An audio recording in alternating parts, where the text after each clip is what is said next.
අයිබෝන් දරුවනේ අපි මේ වීඩියෝ එකකින් බලාපොරොත්තු වෙන්නේ ඔයගලන්ට කාචයක බලය සහ සංයුක්ත කාච පිළිබඳව දැනුවත් කරන්න. එතකොට දැන් මම ඔයගලගේ ගෲප් වලට දාලා තියෙනවා නෝට් එක. එතකොට මේ නෝට් එක විස්තර කිරීමක් තමයි දරුවෝ මේ වීඩියෝ එකකින් මූලික වශයෙන්ම කෙරෙන්නේ. කාචයක බලය සහ සංයුක්ත කාච කියන කොටස් දෙක. දරුවෝ මොකද කාචයක බලය කියලා කියන්නේ? power of lens. කාචයක බලය සංකේතවත් කරන දරුවෝ P වලින් කාචයක බලය කියලා කියන්නේ ඇත්තටම නාභිදුරයේ පරස්පරයි. නාභිදුර අපි සංකේතවත් කරන්නේ F වලින්. ඒතර කාචයක බලය කියලා කියන්නේ දරුවෝ 1 යට F. එතකොට බලය මනින්නේ මොන ඒකකයෙන්ද? දරුවෝ නාභිදුර මනින්නවා දන්න මීටර වලින්. එතකොට 1 යට මීටරාම මීටර උඩට යනවනේ දරුවෝ. එතකොට මීටරයට කියලා තමයි ලැබෙන්නේ බලයේ සම්මත ඒකකය.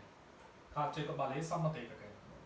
එතකොට කාචයක බලයේ සම්මත ඒකක වෙන මෙන්න මේ මීටරයට කියන එකට අපි දාමු දරුවෝ ලස්සන නමක් ඩයොප්ටර් කියලා. එතකොට කාචයක බලය මෙන්න ජාත්‍යන්තර සම්මත ඒකක වෙන්නේ ඩයොප්ටර්. ඩයොප්ටර්. එතකොට බලන්න ඩයොප්ටර් වලින් පිළිතුර ලැබෙන්න නම් අනිවාර්යයෙන්ම දරුවෝ නාභිදුර මීටර වලින් ආදේශ කළ යුතුයි. ඩයොප්ටර් වලින් පිළිතුර ලැබෙන්න නම් නාභිදුර මීටර වලින් ආදේශ කරන්න. එතකොට කාචයක බලය කියලා කියන්නේ නාභිදුරේ පරස්පරයි. එතකොට දරුවෝ මෙයාගේ මාන හොයන්න කිව්වොත් එතකොට දරුවෝ 1 යට F වල මාන ගන්න වෙන්නේ. F කියලා කියන්නේ යම්කිසි දුරක්. එතකොට L තමයි F වලට හිමි මානය වෙන්නේ. එතකොට LT ඍණ එක තමයි මෙයාගේ මාන වෙන්නේ. හොඳයි. දැන් මේ කාචයක බලය කියලා කියන්නේ අතම සමීකරණයක් විදිහට ගත්තම ගොඩාක් ලොකු සංකීර්ණ එකක් නෙමෙයි. නමුත් දරුවෝ මේ කාචයක බලය හොයද්දී අපි A-level physics වල කාච සම්බන්ධව යොදන ලකුණු සම්මුතියට වඩා පොඩ්ඩක් පටහැනි එකක් තමයි දරුවෝ මෙතනදී පාවිච්චි කරන්නේ. අන්න එතනදී තමයි ළමයි ගොඩක් මේ කරුණ පටලවා ගන්න. දරුවෝ අපි ගමු උත්තර කාචයක් මොකක් හරි යම් කිසි නාභිදුරක් තියෙනවා. ආයෙ ගන්න නාභිදුර සෙන්ටිමීටර් 25ක් වෙච්ච. නාභිදුර සෙන්ටිමීටර් 25ක් වෙච්ච උත්තර කාචයක්. සෙන්ටිමීටර් 25ක් වූ උත්තර කාචයක්.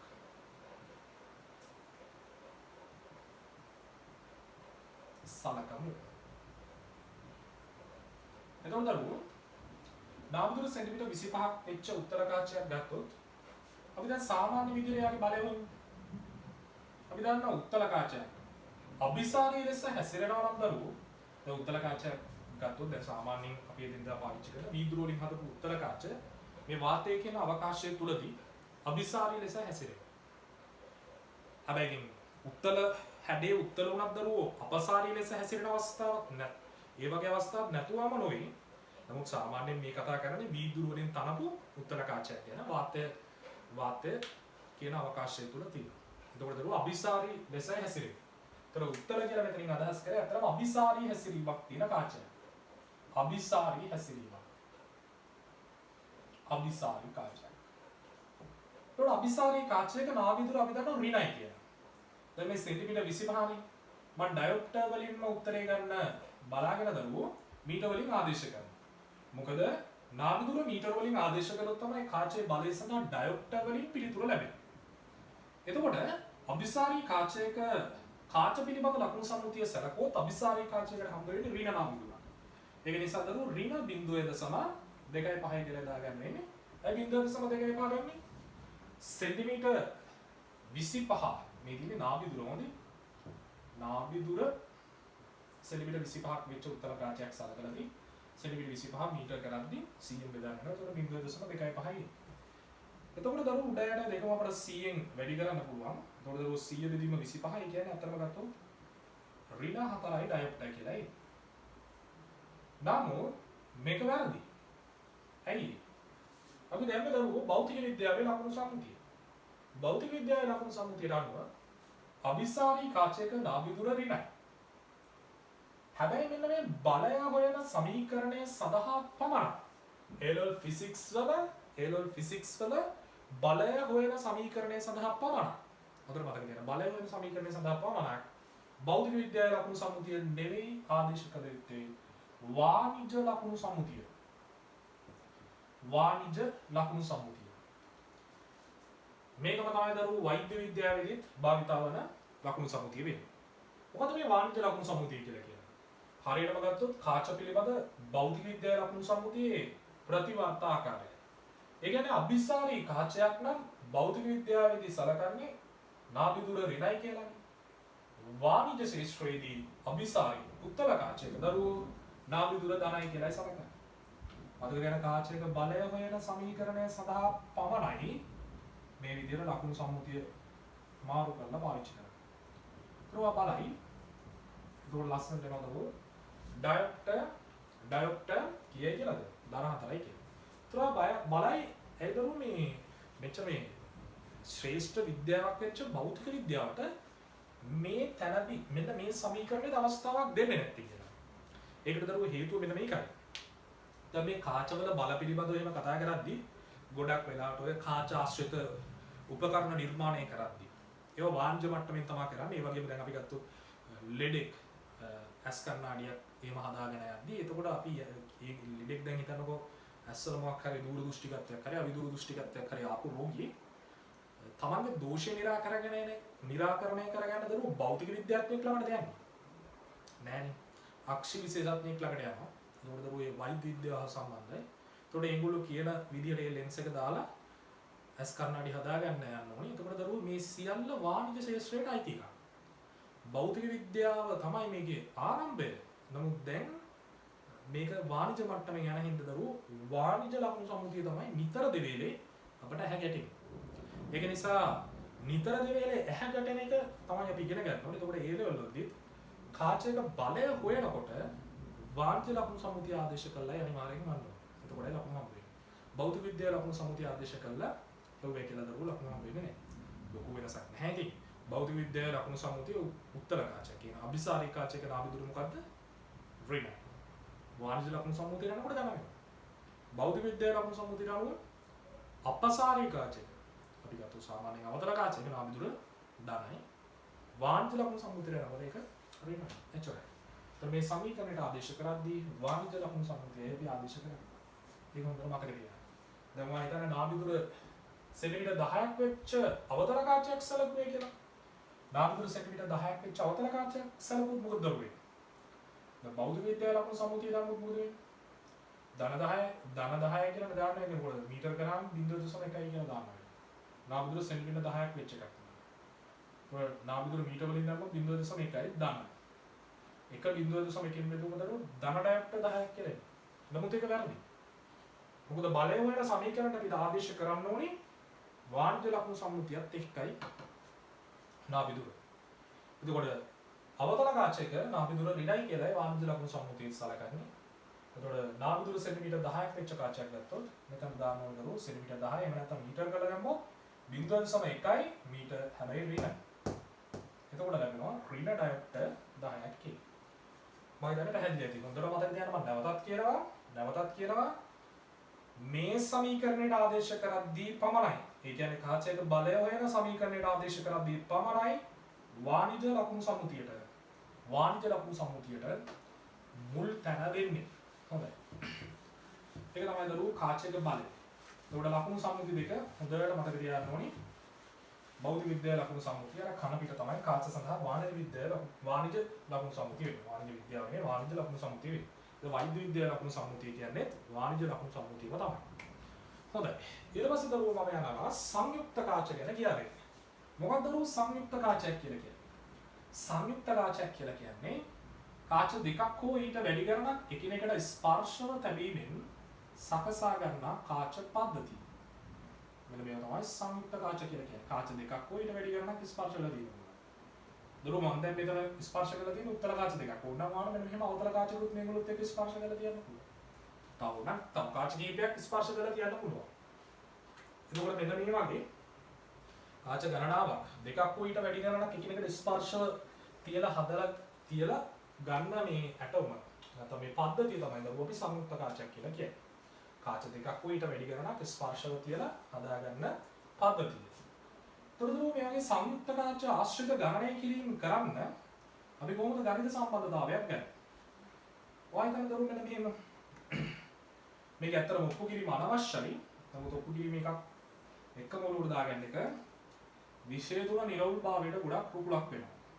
ඔන්න දරුවෝ ආයෙත් මම උත්තර කාච දෙකක් ගත්තා. මෙන්න මේ ආකාරයට. එතකොට මෙයාගේ නාභිදුර මම ගන්නම් දරුවෝ F1 කියලා. මෙයාගේ නාභිදුර ආයතන F2 කියලා.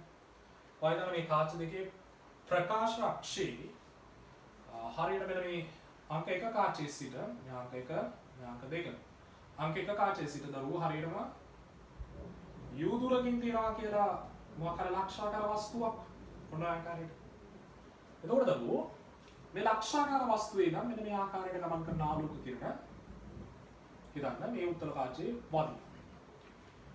මේ උත්තර කාචයේ වගින් දරුවෝ දැන් හිතන්න මෙයා නැහැ කියලා. දෙවනි කාචය නැහැ කියලා හිතන්න. මේ උත්තර කාචයේ පමණක් තිබ්බනම් දරුවෝ මෙන්න මේ වගේ දිහාවක ප්‍රතිබිම්බේ හදාවි කියලා හිතන්නකො දරුවෝනේ. පැහැදිලිද? මේ උත්තර කාචයේ විතරක් තිබ්බනම් අංක 1 විතරක් තිබ්බනම් දරුවෝ මෙන්න මේ වගේ දුරක ප්‍රතිබිම්බේ හදාවි කියලා හිතන්න. එතකොට මම ඒක මාක් කරගන්න දරුවෝ මොකක් කියලාද? පළවෙනි කාචයට අදාළ ප්‍රතිබිම්බ දුර. හොඳයි. දැන් දරුවෝ ඔහොම ආවට දෙවෙනි කාචයේ ගැටෙනවනේ. මේ කාච දෙක අතර දුර නොසලකා හැරීක තරම් කුඩයි. හොඳේ. මොකද දරුවෝ අපි ඊළඟ කතා කරන්නේ තුනී කාච ගැන. හරිද? ඔන්න බලන්න. එතන මේ ආලෝක කිරණ දෙක කොහොම ගිහිල්ලා මේ උත්තර කාචයෙන් තවත් ටිකක් නවල ගන්නවා කියලා හිතන්න. ඔන්න බලන්න දරුවෝ අවසානයේ ප්‍රතිබිම්බය හැදෙන තැන. හරි.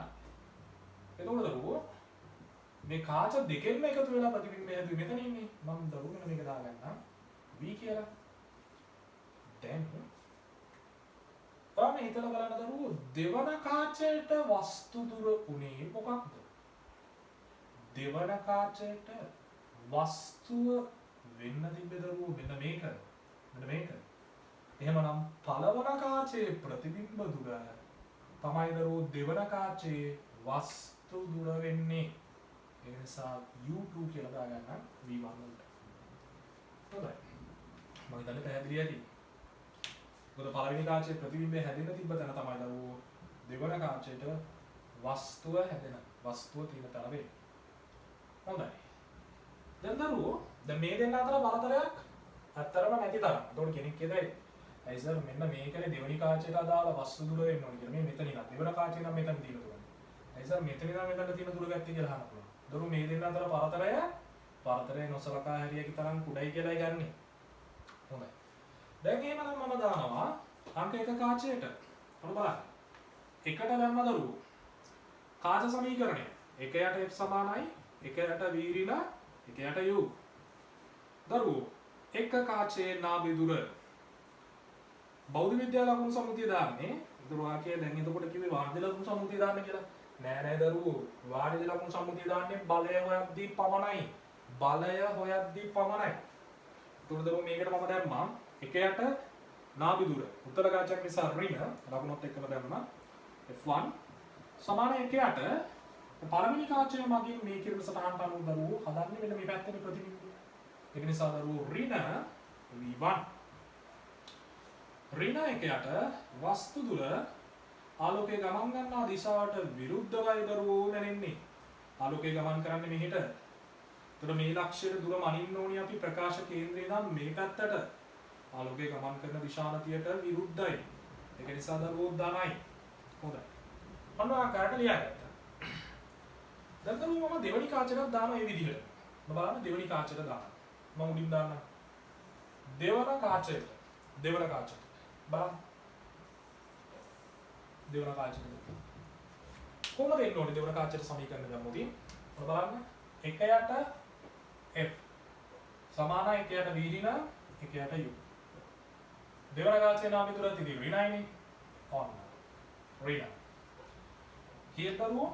f2 සමාන 1 යට ප්‍රතිබිම්බ දුර කොච්චරද?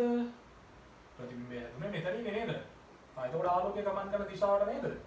උදේට ආලෝකයේ ගමන් කරන දිශාවටම ප්‍රතිබිම්බය හැදෙන්නේ නේද? ඍණ නේද? v. වස්තු දුර තිබ්බේ කොහෙද? මෙන්න මේ. ඍණයි නේද? ඇයි ඍණ වෙන්නේ? එතකොට ඉතින් ආලෝකයේ ගමන් කරන දිශාවට නේ.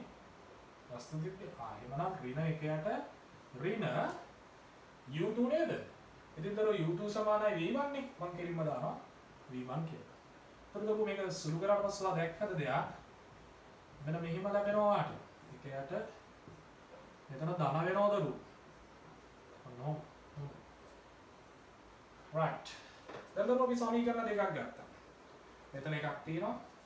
මේකට දුන්නා අංක 2 කියලා දාගන්නවා. දැන් උතර දරුවා ඔය සමීකරණ දෙක. දැන් ඔය සමීකරණ දෙක දරුවෝ එකතු කරාම මොකක් වෙනවද?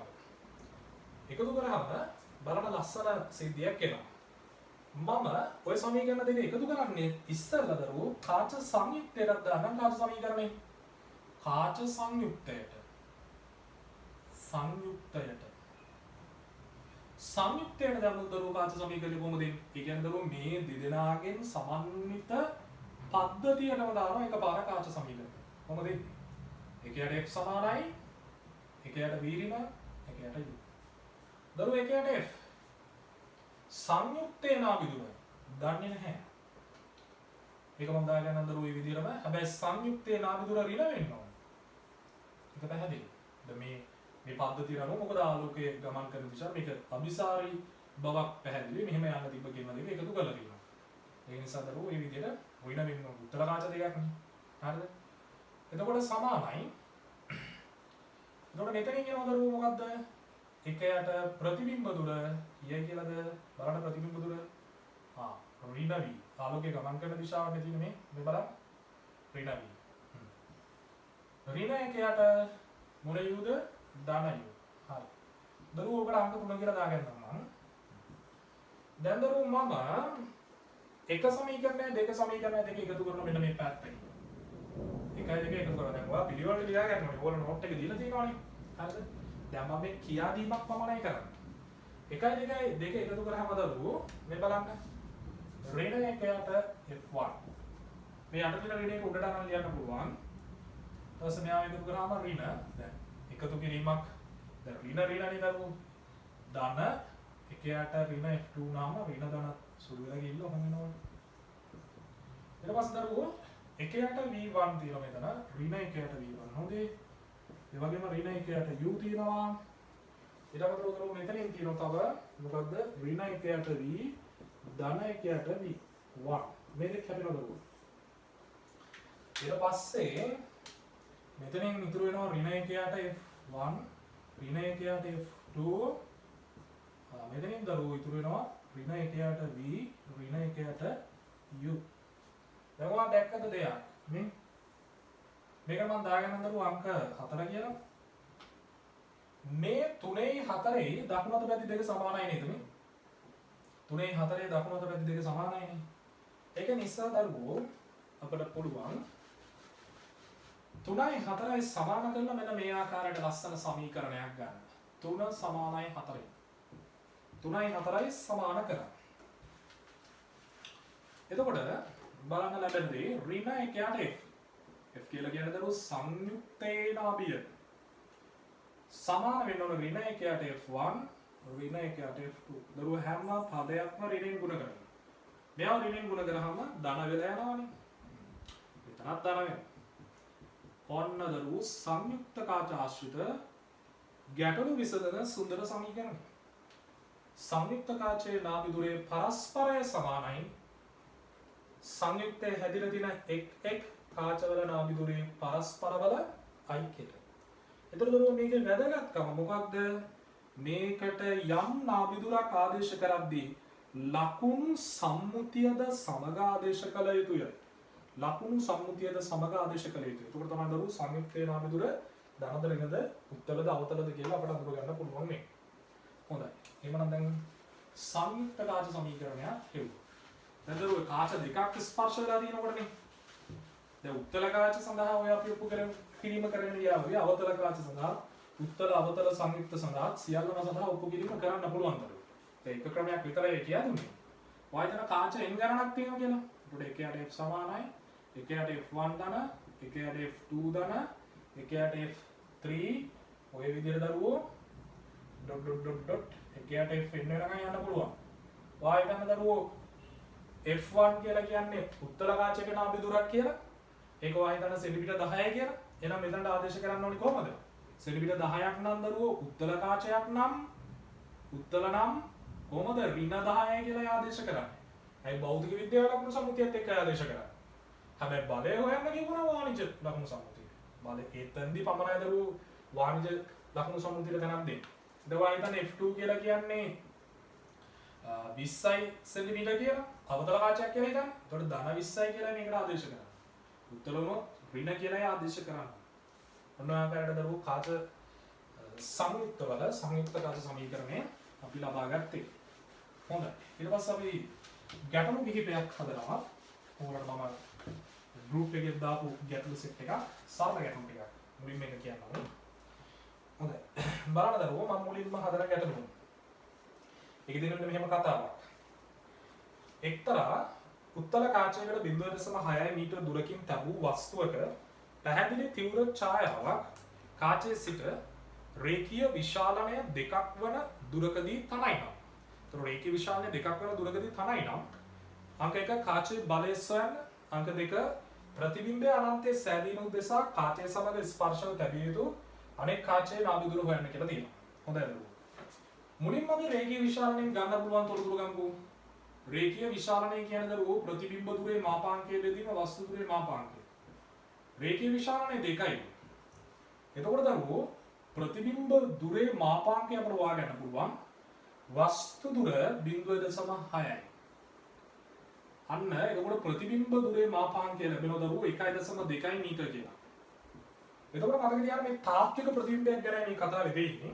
හරිද? තාත්වික ප්‍රතිබිම්බයක් ගැන කතාවේ දෙන්නේ. එතකොට අපි රූප සටහන කරගෙන බලමු. රූප සටහන කරගෙන ගමු. එතකොට දරුවෝ හොඳටම මේක අවබෝධ වෙනවා. මෙන්න ඔය කියන උත්තල කාචය. මේ හාදයගේ නාභි දුර අපි දන්නේ නැහැ. හැබැයි කාචයේ ඉඳන් 0.6 මීටර දුරකදී ලක්ෂාකාර වස්තුවක් තිබ්බනම් මේ දැන් මම ලක්ෂාකාර වස්තුවක් ගත්තා. දැන් ඔයාලට ලක්ෂාකාර වස්තුවක් නැතුව දරුවෝ ඊතලයක් වගේ එකක් ගන්නත් පුළුවන්. ඒක ඔයාගේ නෙමෙයි. හොඳයි. මේ ලක්ෂාකාර වස්තුවක් තිබ්බම දරුවෝ මෙන්න මේ ආකාරයට ගිහලා තාත්වික ප්‍රතිබිම්බයක් හැදෙනවලු. ලක්ෂාකාර නෙවෙයි ඕනම වස්තුවක්. හොඳයි. තාත්වික ප්‍රතිබිම්බයක් හැදෙනවලු. දැන් මම මේ අඳින්න පහසුවට ඇඳගත්තා. මේ ලක්ෂාකාර වස්තුවක් ගත්තේ. ඔබ බලන්න හරියට රේඛීය විශාලනය දෙකක් වෙනවා නම් දරුවෝ 1.2 මීටර දුරකදී ගිහිල්ලා ප්‍රතිබිම්බය තනන්නවා. ඔන්න ඔය ආකාරයට. හරිද? 1.2 මීටර දුරකදී. දැන් මෙන්න මේ කිරණ සටහන අරගත්තා. ඔයාලට මේක නැතුව මෙහෙම ඇඳයි කියලා කිසි ගැටලුවක් නැහැ හොඳ. ඒක තේරුම් ගන්න ඕන. අර මේ වගේ වස්තුවක් අරගෙන ඕනනම් අදින්නත් පුළුවන්. හරි? ඔන්න ආකාරයට කිසි ගැටලුවක් නැහැ. ඒක වාගේ ගන්නත්.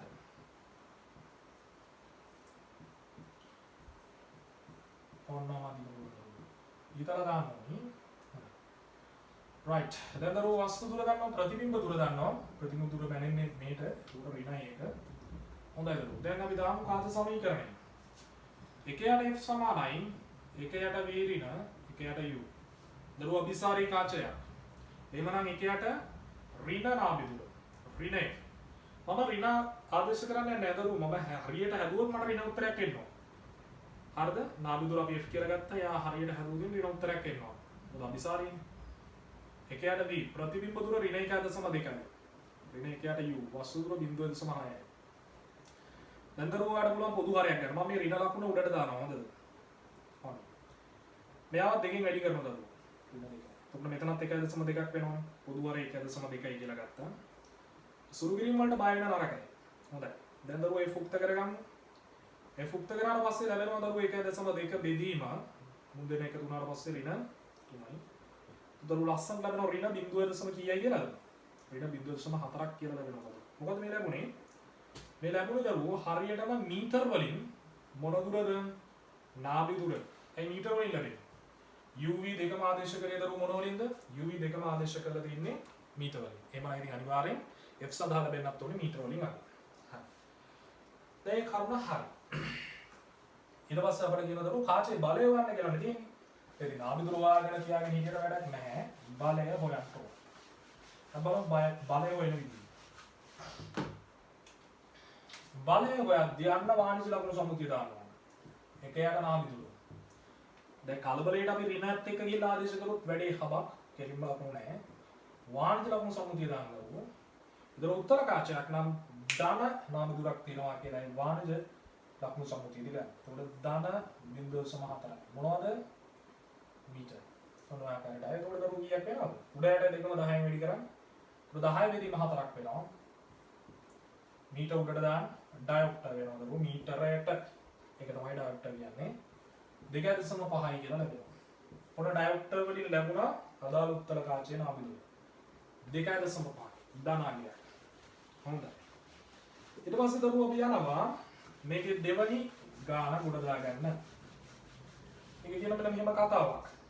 ප්‍රතිබිම්බය අනන්තයේ සෑදීම උදෙසා කාචය සමග ස්පර්ශව තැබිය යුතු අනෙක් කාචයේ නාභි දුර හොයන්න.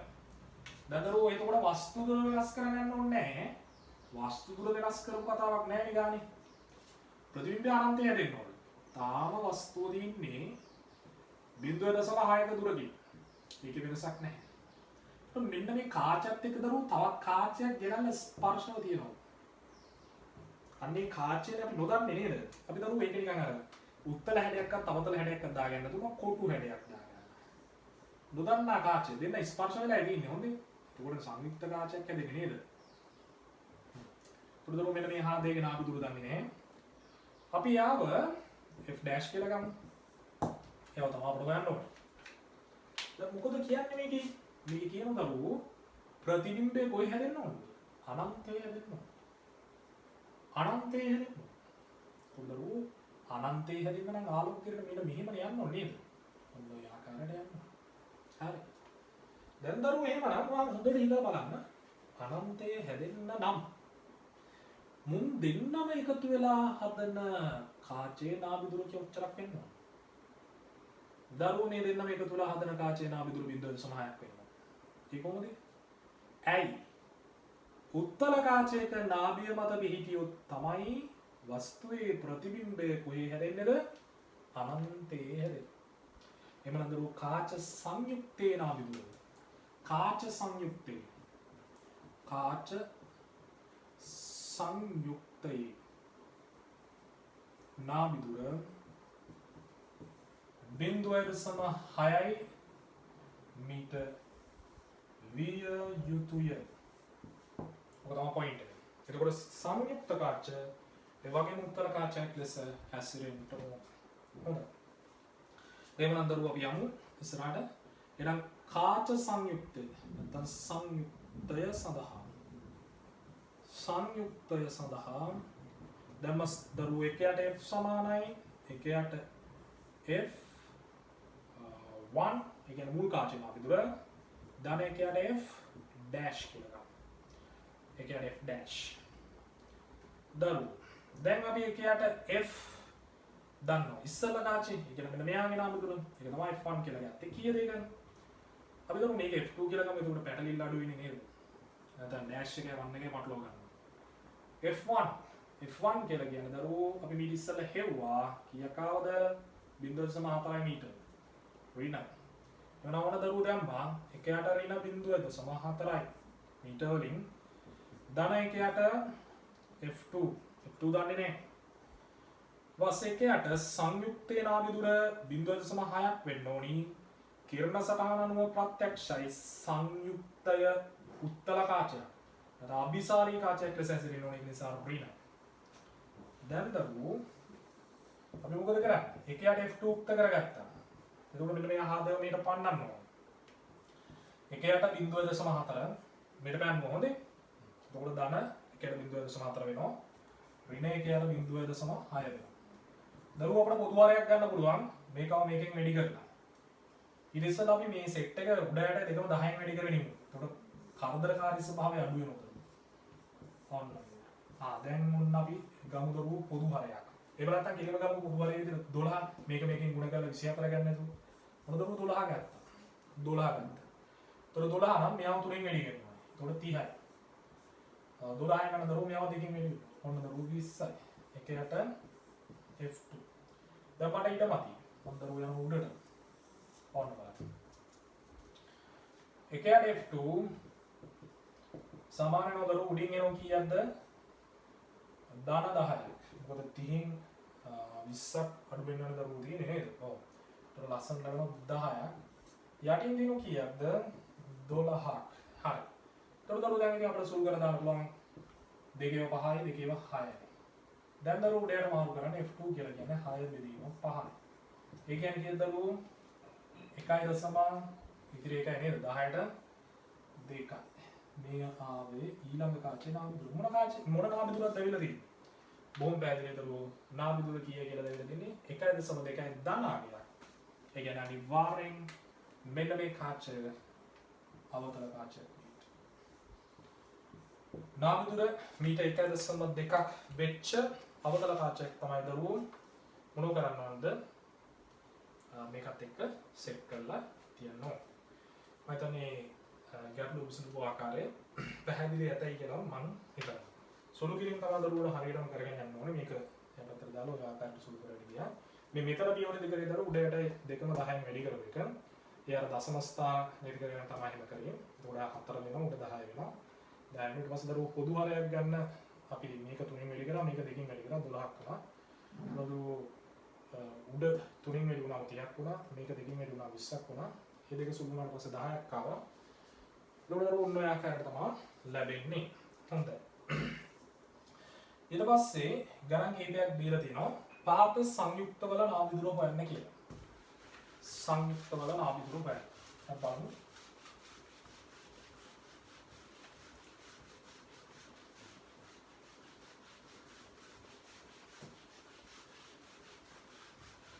පළවෙනි එකේ තියෙන දරුවෝ මෙන්න මෙහෙම එකක්. අංක 1 උත්තලාකාච දෙකක් තියෙනවා දෙපැත්තේ. මෙතන තියෙනවා අවතල කාචයක් මැද. හොඳයි. මොන ආකාරයකට කාච සෙට් එකේ තියෙන්නේ? ඔන්න. තුදරුව මෙයාගේ නාභිදුර F1 සෙන්ටිමීටර් 5යි කියලා දීලා තියෙනවා. ලකුණු සම්මුතියක් එතන නෑ හොඳේ. විශාලත්වය විතරයි දාලා තියෙන්නේ. F2 සෙන්ටිමීටර් 10ක් කියලා තියෙනවා. මෙන්න මෙයා දරුවෝ සෙන්ටිමීටර් 20ක් කියලා දීලා තියෙනවා. හොඳයි. දැන් එන්නනම් අපි දාමු සංයුක්තේ නාභි F කියලා අරගෙන එක යට F සමානයි එක යට F1 දන එක යට F2 දන එක යට F3 එක යට F1 උත්තලකාංශයක් නිසා දරුවෝ ඍණ ලකුණත් එක්ක ආදේශ කළ යුතුයි ඍණ 5යි ධන එක යට අවතලකාංශයක් නිසා දරුවෝ භෞතික විද්‍යාව ලකුණු සම්මුතියට අනුව ධන වෙන්න ඕනේ අපිට ධන 10යි මෙතන එක යට ඍණ 20යි දැන් දරුවෝ අපිට පුළුවන් පොදු හරයක් ගන්න මේ ඍණ ලකුණු ටික උඩට දාන්න ඒක මේ හරේ තිබ්බත් ලවේ තිබ්බත් ගැටලුවක් වෙන්නේ නැහැ. සමහර ළමයි ඒක උඩට දාන්නත් වෙන බයයි. එහෙම බය වෙන්න දෙයක් නැහැ දරුවෝ. මෙතන ධන ඍණ සුළුනාම ඍණ වෙනවා. දැන් දරුවෝ අපි ගමු පොදු හරේ විතර 20 නේද? 20ක් පොදු හරේ වෙන්න නම් මෙතන 4න් ගුණ වෙන්න ඕන. මෙතන දරුවෝ 2කින් ගුණ වෙන්න ඕන. මෙතන ඒක කීයක්වත් ගුණ වෙන්න ඕනේ නැහැ. ඒක එහෙම තියෙනවා. දැන් දරුවෝ උඩ සුළු කරලා බලන්න. උඩ සුළු කරාට පස්සේ ඍණ 3යි ධන 2යි කියන දරුවෝ ඍණ එකක් කියලා ලැබෙනවා. sorry ඍණ 5යි ධන 2යි නේද? දොර කීයක් එනවද? ඍණ 5යි ධන 2ක් ආවා දරුවෝ. එතකොට ඍණ 3යි. හොඳයි. දැන් එනවා මෙතනින් නිකම්ම නාභිදුර හොයාගන්න පුළුවන්. එකයට F කියලා කියන්නේ ඍණ 3 බෙදීම 20නේ. එමනම් දරුවෝ F කියලා කියන්නේ 20 බෙදීම 3යි ඍණ හොඳේ. ඒ කියන්නේ දරුවෝ 6.6යි 6 ගණක් කරනවා මම 6 7යි කියලා දාන්න. ඔන්න ඔය ආකාරයට තමයි නාභිදුර සකස් වෙන්නේ. ඊට පස්සේ දරුවෝ කාච සංයුක්තවල නාභිදුර හොයන්නට තියෙන. ගාවා හිතන්න මේකේ බලය හොයන්න කිව්වා කියලා වාට. බලය හොයන්න කිව්වා කියලා. මම මෙතන දැන් උදාහරණ ගණන් ගණනාවක් තියෙනවා. මම මේකේ බලයත් හොයන්න. බලය හොයන්න කිව්වනම් දරුවෝ ඒ කියන්නේ X දාන්න. හැබැයි දැන් ආවේ වෙන නාභියක්.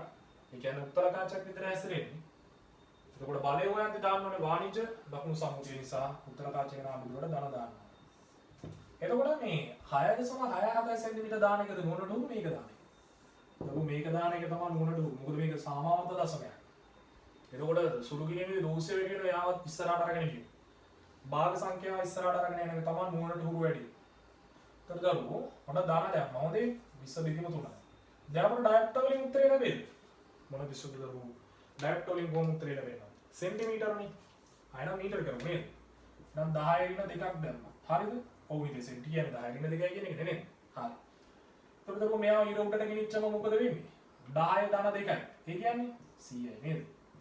බෙදීම 20 බෙදීම 3 මේ 3 දරුවෝ උඩට දාන්න. එතකොට මොකද වෙන්නේ?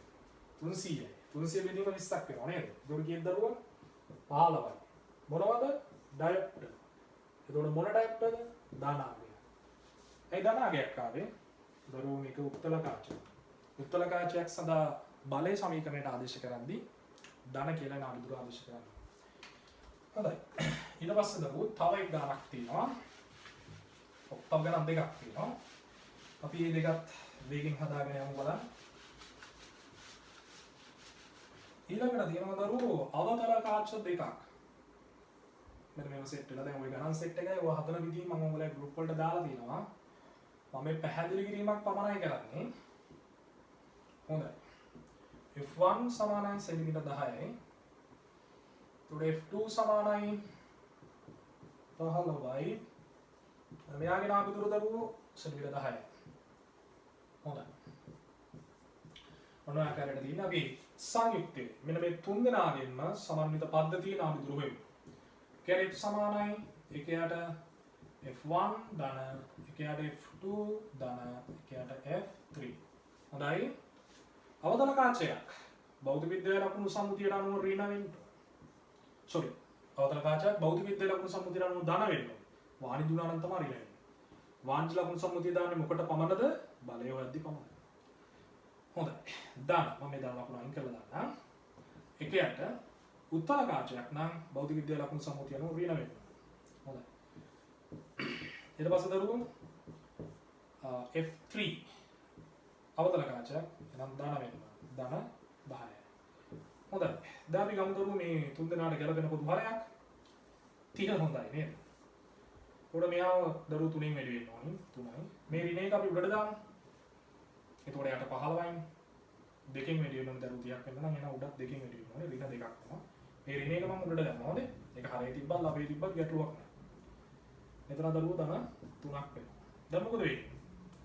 ධන 3යි ධන 3යි ධන 6යි ධන 6න් දෙකක් ගියා කීයද? 4යි.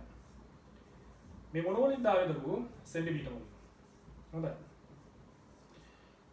සුළු කරලම ගමු. උඩයට මාරු වුණාට පස්සේ දරුවෝ ඔයාලට පැහැදිලි දැන් එකයට F කියන්නේ 30 බෙදීම 4 බෙදීම 30යි නම් F කියලා කියන්නේ දරුවෝ ඔකේ පරස්පරයනේ. හරස් ගුණ කරාම හොඳටම අවබෝධ වෙයි. 30 බෙදීම 4යි. 30 බෙදීම 4යි කියන්නේ කොච්චරක්ද? 7.5 සෙන්ටිමීටර. අපි යාගේ බලය හොයමු. බලය හොයන්න කියලා නෑ. නමුත් බලය හොයමු දරුවෝ. ඒතර මෙතන පැහැදිලි වුණා ධන උත්තරයක් ආවේ. ඒ කියන්නේ සමස්ත සංයුක්තය අවතල කාචයක් විදිහට ක්‍රියාත්මක වෙනවා. එවනම් දරුවෝ P සමාන එකයට F ආදේශ කරා. වාණිජ ලකුණු සම්මුතිය අනුව අවතල කාචයක නාභි දුර ඍණ ලෙසයි ගන්න. එකයට ඍණ 7.5 සෙන්ටිමීටර ඒ නිසා 10 ඍණ දෙකක් දාන්න. මොකද රුට ඩයොප්ටර් වලින් ඕනේ අපේ උත්තරය. මේ ආදී උඩට ගෙනිච්චම 10 දාන 2යි. ඒ කියන්නේ CI 7.5 තියෙනවා. ඩයොප්ටර් වලින් ලැබෙන උත්තරය. මොකද මීටර උඩට ගියාම මීටරයට වෙනවා. මීටරයට කියන්නේ ඩයොප්ටර් වලට. දැන් දරුවෝ උඩයට දෙකම 10න් වැඩි කරමු. 10 වෙදීම 75යි. ඩයොප්ටර් 75ට 25ව 3යි. 10ට 25ව දරුවෝ 40ක් තියෙනවා. මොකද 100ට 4යි. 40 බෙදීම 3යි. කියන්නේ දරුවෝ 4ට තියෙනවා එකක්. ඉතින් 10යි 13යි දශම ගණනක් එනවා නේද? 3යි 3යි ගණනක් කියලා. හැබැයි ඍණ 13යි දශම 3යි 3යි ගණනක් එනවා. ඊට පස්සේ දරුවෝ අවසාන වශයෙන් දීලා තියෙනවා මෙන්න මේ වගේ ගණනක්.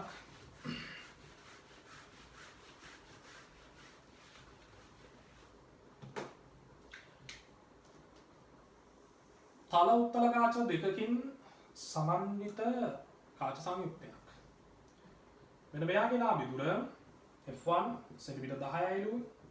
මෙයාගේ නාභි දුර F2 සෙන්ටිමීටර 40යි. එහෙනම් සංයුක්තේ නාභි දුර F කියලා ගත්තොත් එකයට F1 ගන්න, එකයට F2 ආදේශ කරා. උත්තර දෙන්නම නේද? තල උත්තර කාචන. එහෙනම් එකයට ඍණ 10, ධන එකයට ඍණ 40. ඔය ආකාරයට දරුවෝ එන්නේ. අපි ඍණ ලකුණු උඩට දාමු. ඍණ එකයට 10, ඍණ උඩට දාමු. ධන ඍණ සුළු නාම ඍණ එකයට 40. පොදු හරයේ විදියට දරුවෝ 40 ගමු. එතකොට මෙයාම 4න් වැඩි වෙන්න ඕනේ. ඍණ 4යි.